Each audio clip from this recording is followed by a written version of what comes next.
Como é que um time de futebol consegue ter uma torcida que é maior que a população de vários países, hein? Pois é, essa a história que a gente vai desvendar hoje. A história de como o Flamengo juntou 40 milhões de corações. E olha, a verdade é bem mais surpreendente do que se imagina. Vamos nessa! 40 milhões. É um número difícil até de processar. Pensa bem, é uma nação inteira vestindo as mesmas cores, vibrando pelo mesmo time. É gente demais. E aí fica a grande pergunta, né? Como isso foi acontecer? De onde veio tanta gente? A história por trás disso é fascinante, cheia de mitos e, principalmente, de verdades que pouca gente conhece. Se a gente sair por aí perguntando, a resposta mais comum, aquela que está na ponta da língua de todo mundo, é que foi a TV Globo. Que a Globo criou a torcida do Flamengo lá nos anos 70, sabe? Transmitindo os jogos para o Brasil inteiro. Parece uma explicação que faz sentido, mas e se essa história não for bem assim?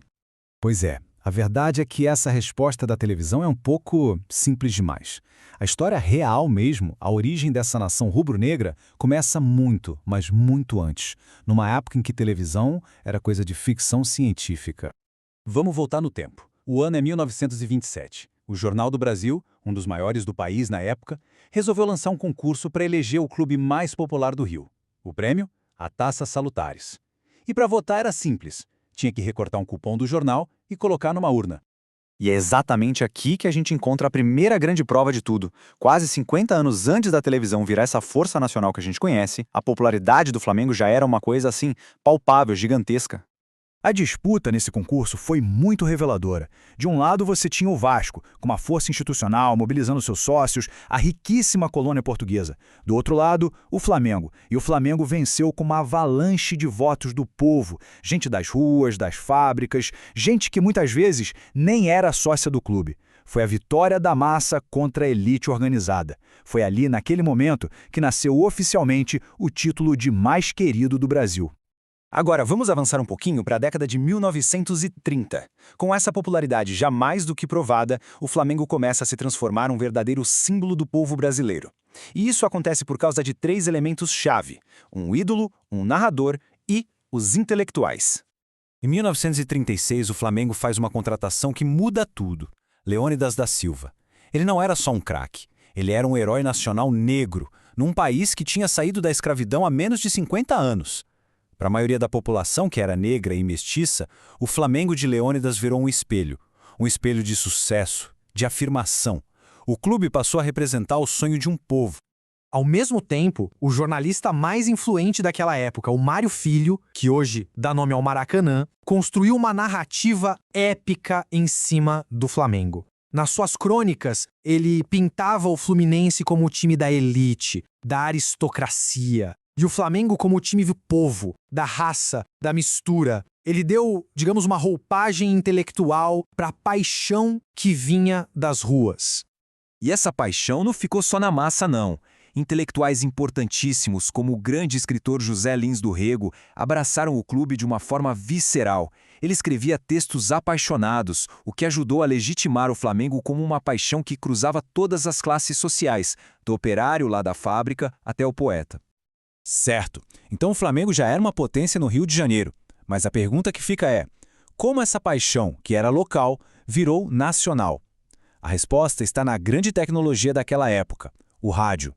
Foi uma espécie de tempestade perfeita, sabe? Vários fatores se juntaram. Primeiro, o Rio de Janeiro era a capital do Brasil, o centro cultural de tudo. Segundo, a Rádio Nacional era um megafone gigante, com um sinal super potente que chegava nos cantos mais remotos do país. Só faltava uma coisa: a voz para levar essa paixão para todo mundo.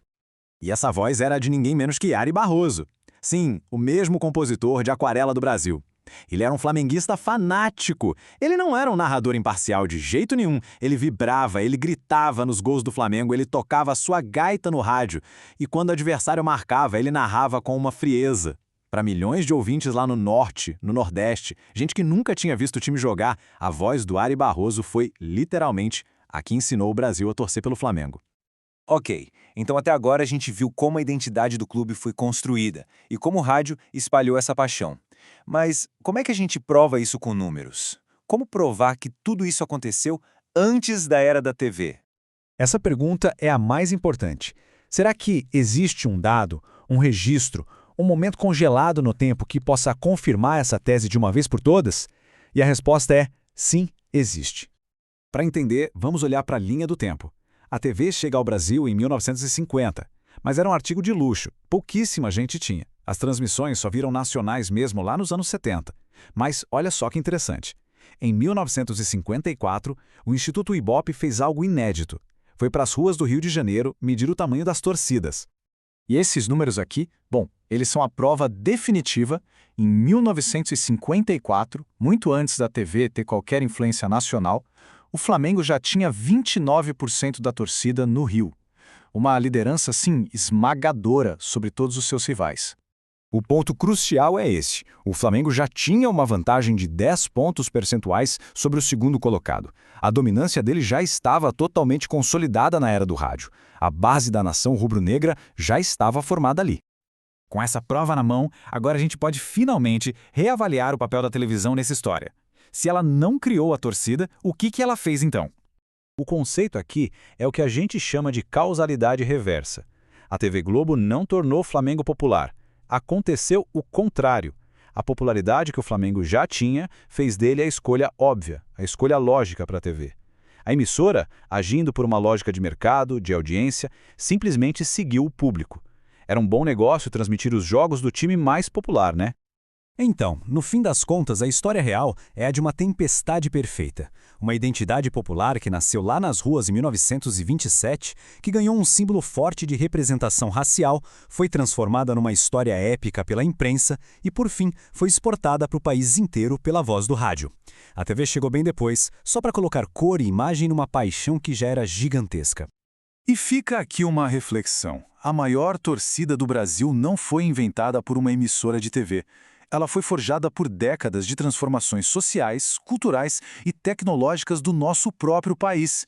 E isso faz a gente pensar, que outras grandes histórias que a gente toma como verdade absoluta, na verdade merecem um olhar um pouco mais atento?